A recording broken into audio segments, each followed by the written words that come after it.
चोरावा का मन बसे को करी गई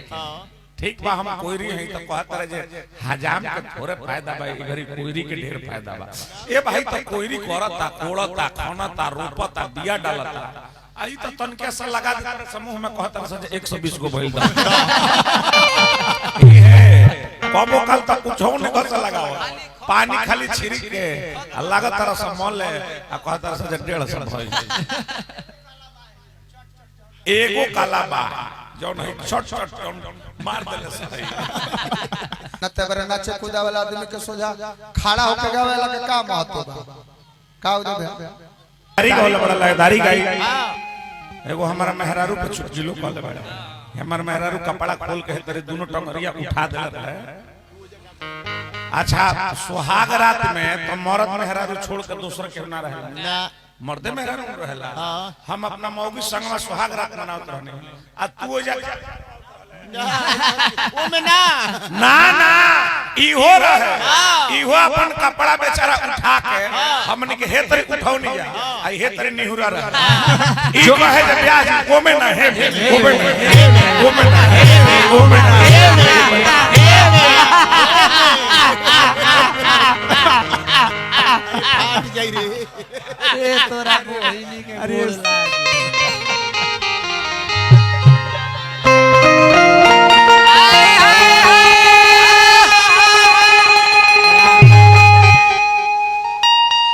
जहिया तू अपना के पूछ गइलो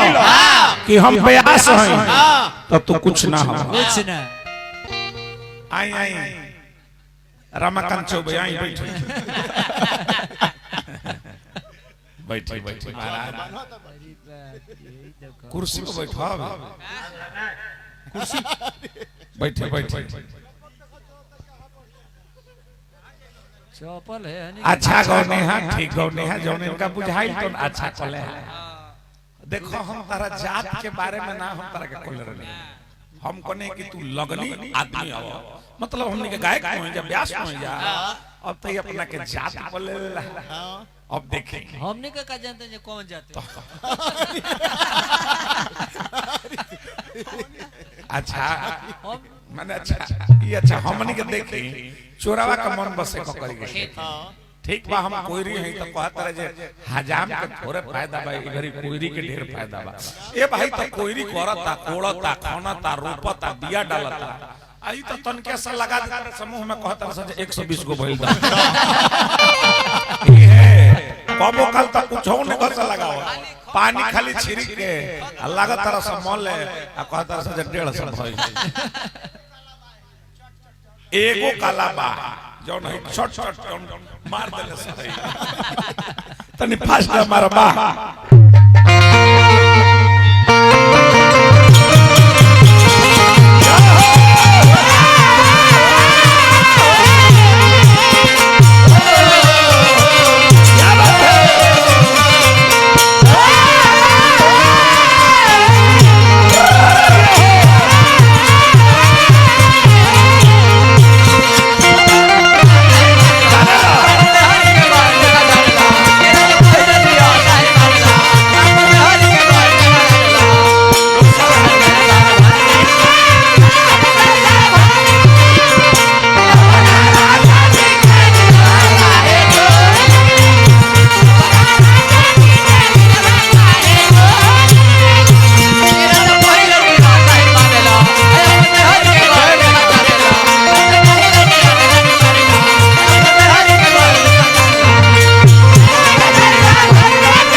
हम कहने हैं जे बबुआ मत बोलत हमरा के जूता दिखाओ त कहता कि रुका रुका हमरा जूता सिए के बा जूता सिए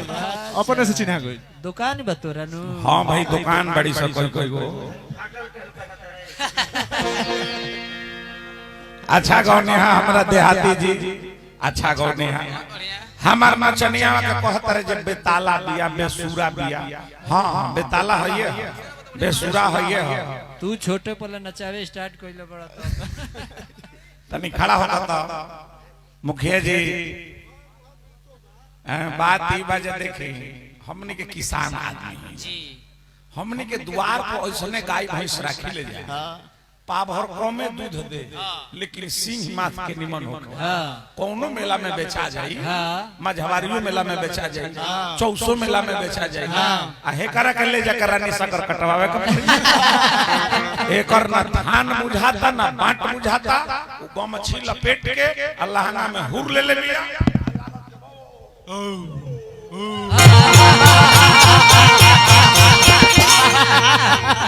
वेक्स करवा के आइल बिया ओकरा मूड़ी ले उहे बड़ लौकता परसों दिन के बात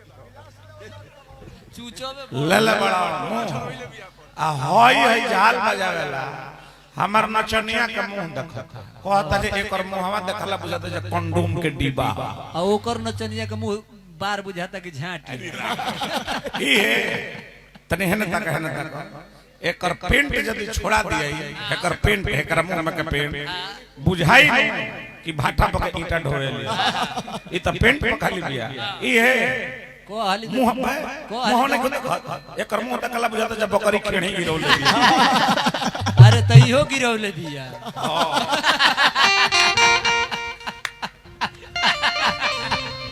देहाती जी कहा तारे से तू ए गीत के जवाब दी हो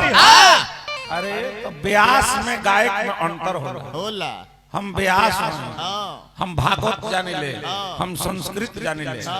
तू गायक हो हम ब्यास हैं तू गायक हो भागवत के सुमिरन में हम श्लोक करने हैं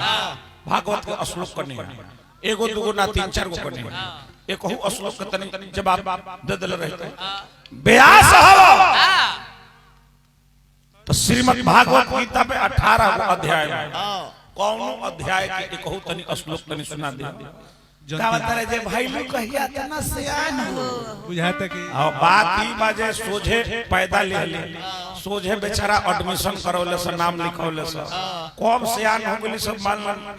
कब सियान हो गेली बेचारा का पते नहीं बा काम धंधा में लाग गेले से सियान हो गेली बियाह कर हां सियान भेल बड़े लइका खोजलो खोजा ए जो खोजलो बबुआ तारा हाथ जोड़ तनी बबुआ गरियाओ मती अब देखाई ए भाई कौना समाज में लई पंछी में कौआ आ जाति में ना हुआ गौनई मोड़ ले ली भैया कैसे हां जगह धरा